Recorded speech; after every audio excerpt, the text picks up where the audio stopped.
IT sector के लिए एक बैड न्यूज़ है। पॉसिबल है कि आईटी सेक्टर्स पे टैरिफ लग सकता है। डोनाल्ड ट्रंप ने कहा है।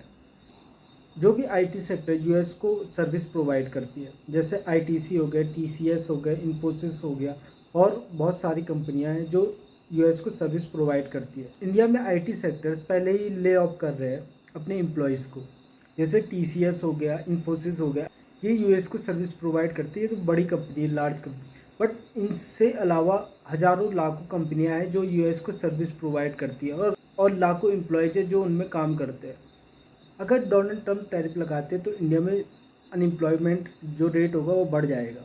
अब क्यों डोनाल्ड ट्रंप इंडिया पर टैरिफ लगाना चाहते हैं? क्योंकि इंडिया रशिया से ऑयल खरीद रहा है सस्ते दामों में और उसको दूसरी कंट्रियों को सेल कर रहा है।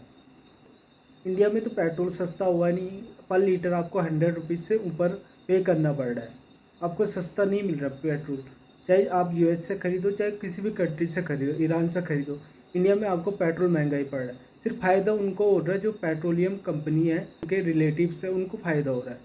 अगर हम किसी कंट्री से सस्ते में ले रहे हैं तो हमें सस्ता पड़ना चाहिए पेट्रोल के प्राइस, बट वो महंगा पड़ रहा है और दूसरी कंट्री को हम सेल कर रहे हैं वहाँ सस्ता पड़ रहा है।